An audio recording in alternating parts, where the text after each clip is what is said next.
안녕하십니까. 한 주간 평안하셨습니까? 11월 또 첫째 주 말씀 공부를 시작하겠습니다. 여러분 벌써 이제 2달밖에 안 남았습니다. 끝까지 우리 최선을 다해서 마지막까지 힘을 내시기를 바랍니다. 기도하겠습니다.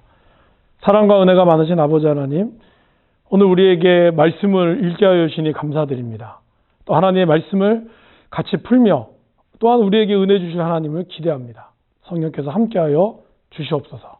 예수님 이름으로 기도합니다. 아멘. 자, 오늘은 어딜까요? 사도행전. 가장 역동적인 이 책이라고 할 수 있죠. 그죠? 신약에서 가장 역동적인 책. 사도행전 1장에서 23장. 실제로는 28장까지니까요. 아마 다음 주에 되면 끝나고 또 이제 드디어 서신서로 들어갑니다. 성경책 필기고 다 준비되셨죠? 네. 이제 뭐 다 하시니까. 사도행전. 예수님과 성령의 행전. 정확한 제목은 사도들의 행전이라고 나와 있고요. 아시다시피 누가 복음과 사도행전을 기록한 이 누가가 주요 저자죠. 그래서 말씀대로 돼 있어요. 예루살렘부터 그죠? 유대와 사마리와 땅 끝까지 이르러 로마까지 되는 거죠. 사실 이제 그 당시만 해도 우리가 생각하는 것만큼 땅 끝이 그죠? 지구가 둥글다 이런 인식이 아니라 서바나 스페인이 땅끝이라고 생각했기 때문에 바울의 궁극적인 목적은 로마서에 나오지만 서바나까지 가야 되는 그런 어떤 여행들을 얘기하고 있는 거죠. 사도행전은 예루살렘으로부터 시작해서 땅끝까지의 어떤 그 초기 기독교의 역사에서 성령의 역사를 보여주고 있고요. 저자는 누가입니다. 누가 지었을까요? 누가 아시죠? 주요 단어 및 문장을 보면 예수님, 영, 부활, 사도, 교회가 나옵니다. 교회라고 하는 개념들이 또 나오기 시작하는 거죠. 그 다음에 신약의 선교 역사서. 어떻게 보면 신약의 유일한 역사서라고 할 수 있죠. 그 다음에 베드로에서 사도 바울로 이어지는. 그러니까 초기의 사도에서 그 다음에 후기 사도로 이렇게 이어지는 어떤 뭐라 해야 될까요? 바톤 타치를 잘해서 선교의 연속성이 끊어지지 않았고요.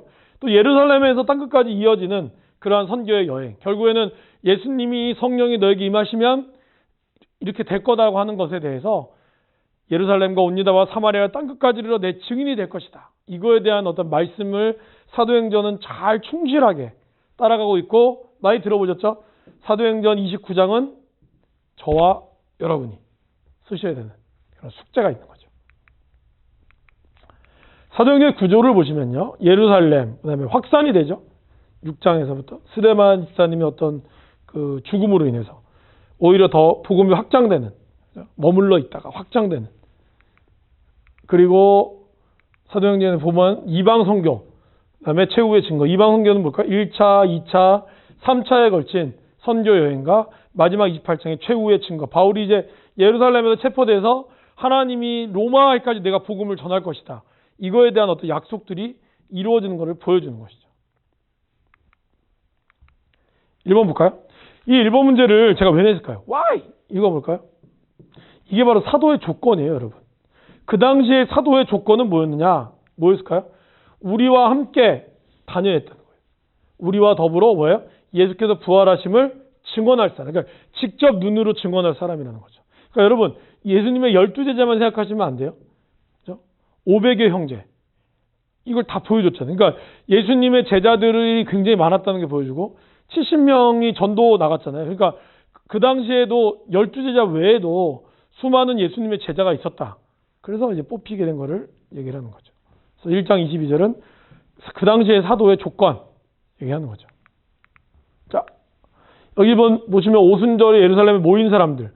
그 2장에 나오잖아요. 그래서 뭐 나는 애굽에서 왔고 이 포로로 끌려가고 난 다음에 디아스포라라고 그러죠.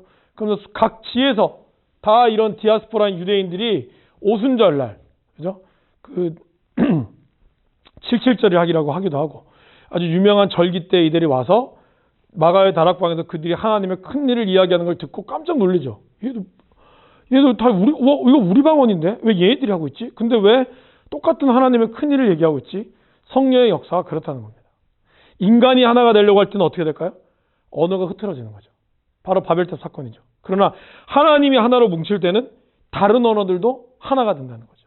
그래서 성령이 하나 되게 하는 것을 힘써 지키면 하나가 되는 것은 금방이라는 겁니다. 성령을 힘쓰지 않고 자꾸 자기의 어떤 주장과 힘으로만 누리려고 하니까 결국에는 하나가 되는 것 같지만 나중에는 다 흩어져 버리는 그런 역사를 이렇게 보여주는 것이죠.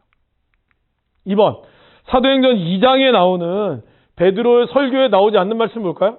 딱 보면 아시겠죠, 여러분? 오직 성령이 너에게 임하시면 이거는 1장 8절에 있는 내용입니다. 3번, 사도행전 3장에 등장하지 않는 구약의 인물은 정답은 엘리야죠. 그래서 여기 보시면은 모세가 22절에 나오고요. 24절에 사무엘, 아브라함이 25절에 나옵니다. 다 나와요. 말씀 보시면 압니다. 다른 이로서는 구원을 받을 수 없나니 천하의 사람 중에 구원을 받을 만한 다른 이름을 우리에게 주신 일이 없다. 아멘. 그렇죠? 예수 그리스도 외에 우리에게는 구원자가 없습니다. 이거를 베드로뿐만 아니라 지금 예수를 믿고 있는 저와 여러분들도 확실함을 가지고 있어야 돼요. 어떤 사람은 기독교가 배타적이라고 얘기합니다. 배타적이면 안 되죠. 그러나 구원에 있어서는 그들이 이야기하는 배타적이라는 것이 이런 거라면 기꺼이 우리는 배타적이 되어야 되죠. 근데 구원에 있어서는 배타적이지 않고 다른 거에 있어서 자꾸 기독교인이 배타적이 되는 게 잘못된 거라는 것입니다. 그죠? 5번. 그들이 날마다 성전에 있든지 집에 있든지, 이게 되게 중요하죠, 여러분. 예수는 그리스도라고 가르치기와 전도하기를 그치지 않았다. 우리가 알고 있는 예수 그리스도, 이게 사실은요, 한 글자 같지만, 하나의 단어 같지만 아니에요. 두 개의 단어입니다. 예수는요, 인간, 그러니까 육신의 몸으로 오신 걸 뜻합니다. 그리스도는 뭐예요? 신. 그러니까 그 당시에 예수라는 이름이 엄청 많았어요. 김예수, 바예수, 방예수, 이예수, 뭐 이런 여러 가지 예수라는 수많은 인물, 그러니까 세상을 구원할 자 이런 뜻이거든요. 그러니까 그 당시 나라가 어려우니까 네가 이 세상을 구원해라. 이러한 부모의 마음이 담겨져 있었겠죠. 그러나 인간이 하나님이 되는 이 그리스도가 중요하다는 거죠. 그럼 저와 여러분들은 무슨 신앙이에요? 예수 그리스도를 믿는 신앙. 그러면 뭘 믿어야 돼요? 그분의 부활하심과 어떤 역사, 성령의 역사를 믿어야 되지만 또 하나 뭐죠? 그분이 걸어갔던 이 육신의 길을 걸어갔던 그 길을 걸어가야 한다는 거죠. 이 길을 걸어가지도 않으면서 부활과 이런 것만 여러분들이 얻으려고 하면 우리는 진정한 그리스도인이 될 수 없다는 겁니다. 그분이 걸어갔던 낮은 자와 함께 하시고 연약한 자와 함께 하고 그러한 마음을 우리가 비로소 짓고 내 자신을 온전히 드려야 비로소 우리는 그리스도의 부활과 십자가 사건이 나에게 임하게 된다는 것입니다. 그걸 잘 기억하시기 바랍니다. 그래서 예수는 그리스도라고 가르치기와 전도하기를 그치지 않았다. 반쪽짜리 신앙 되지 마시기 바랍니다. 예수가 그리스도임을 증거하고 여러분들이 예수의 삶, 그리스도의 삶을 같이 누리시길 바랍니다. 6번. 6장, 7장의 내용이 아닌 거. 워낙 내용이 좋아서 이 바나바가 이 스데반이 했던 설교죠. 내용이 아닌 건 뭘까요? 디몬이 아니죠. 디몬은 7집사 중에 하나지만 말씀에 보면은 어디죠? 6장 8절. 6장 8절에 스데반이 은혜와 권능이 충만하여 큰 기사와 표적을 민간에 행했다. 7번. 많은 사람에게 붙었던 더러운 귀신들이 크게 소리 지르며 나가고 또 많은 중풍병자와 못 걷는 사람이 나오면서 궁극적으로 뭐예요? 큰 기쁨. 그러니까 예수를 믿는 거는 뭐예요? 큰 기쁨이에요. 기쁨. 단순히 병 고치는 거에 대한 와가 아니라 예수님은 진정한 기쁨이 있다는 거죠. 그래서 제가 이제 신앙생활 할 때 기도에 오기가 필요하단 말을 제가 많이 했습니다. 오기가 뭘까요? 우리가 하나님을 기대하고 그리고 그리스도를 위해서 기도하고 그 다음 뭐예요? 하나님을 기다려야죠. 기다림. 그럼 어떤 일이 할까요, 여러분? 기적이 일어나는 거예요. 그러나 기적보다 더 큰 거 뭐예요? 기쁨. 이게 참 중요한 거죠, 여러분. 하나님이 우리에게 행할 일을 기대하는 것뿐만 아니라 그걸 놓고 기도하고 그 다음 기다려야죠. 주님이 주실 걸 믿고. 그러면 기적과 큰 기쁨이 임할 것입니다. 이것을 잘 기억하시기 바랍니다. 8번. 초대교회의 복음사역은 이게 베드로를 중심으로 한 복음사역이죠. 그러면 거의 이 예루살렘을 중심으로 한 기껏해야 사마리아 요 정도까지밖에 없었어요. 그죠? 그래서 이게 다 여기에 나와 있는 내용도 10장까지의 내용이 여기 나옵니다. 자, 이제 드디어 누가 등장할까요? 사도 바울. 주께서 이르시되 가라. 이 사람은 내 이름을 어디요? 이방인, 임금들, 이스라엘 자손들에게 전하기 위하여 택한 나의 그릇이다. 그래서 실제로 바울은 이방인들에게도 복음을 전하고요. 로마에 가서도 복음을 전하고요. 그 다음에 또 그 당시에 있는 아그리빠 왕이라든지 그런 전하잖아요. 그리고 이스라엘, 히브리 말로 또 전하잖아요. 그런 어떤 역할들을 감당했습니다. 9번, 만남에 안디옥에 데리고 와서 둘이 교회에 1년간 모여있어 큰 무리를 가르쳤고 제자들이 안디옥에서 비로소 뭐예요? 그리스도인이라고 일컬음을 받았다는 거죠. 그래서 여기 이 당시에 그리스도인이다 이 말은 어떤 일종의 별명 같은 건데 이것이 우리의 어떤 고유 명사가 되어버렸던 거죠. 이런 가르침과 이런 것을 통해서 그리스도인이 되었다. 헤롯이 영광을 하나님께 돌리지 않으니까 자기가 막 영광에 취해버린 거죠. 그래서 그의 죽음은 참 비참하게 벌레에게 먹혀 죽었어요. 그래서 벌레가 아마 머리로 들어가서 뇌염으로 죽었다나 그런 설이 있죠. 한낱 벌레보다도 뭐 세상을 통치한다고 해서 사람들이 막 엄청나게 이렇게 아부를 떨었잖아요. 근데 그것을 보고 자기가 진짜인 줄 알고 막 이렇게 건방지게 행동하다가 결국에는 아주 조그만 벌레에게 죽임을 당하는 그런 어처구니없는 일을 당하고 말았습니다. 이방인들이 듣고 기뻐하여 하나님의 말씀을 찬송하며 영생을 주기로 작정된 자는 다 믿더라. 사도행전 13장에 여기 보면은 그 1차 전도여행의 부분에서 나오는 거죠. 그래서 48절 말씀은 바로 하나님께서 이야기했던 이고니오 지방 가기 전에 이런 1차 전도여행에 대한 모습을 보여주고 있습니다. 1차 전도여행은 복잡하죠. 13장부터 시작해서 쭉 4번 바보로 갔다가요. 9부로 살라미로 갔다가 그리고 여기서 바울이 또 바울로 바뀌고요. 그 다음에 13장에서 넘어가면서 밤빌리아 이쪽에서 가면서 어떻게 해요, 여러분? 마가 요한은 예루살렘으로 돌아가죠. 그리고 나중에 그것 때문에 2차 여행 때 엄청 싸우잖아요. 이렇게 해서 이렇게 이고니아 더베로 돌아와서 다시 누가오니아 방언하고 이런 것들을 다 돌아오죠. 이것이 13장부터 15장까지 이어지는 내용입니다. 14장 바울을 제우스라고 하고 바나바를 헤르메스라고 부른 지역은 어딜까요? 루스드라. 14장에 보면 나오죠. 여러분 한번 지도를 이렇게 보면서 보시는 거 좋을 것 같고요. 지역들을 좀 보면서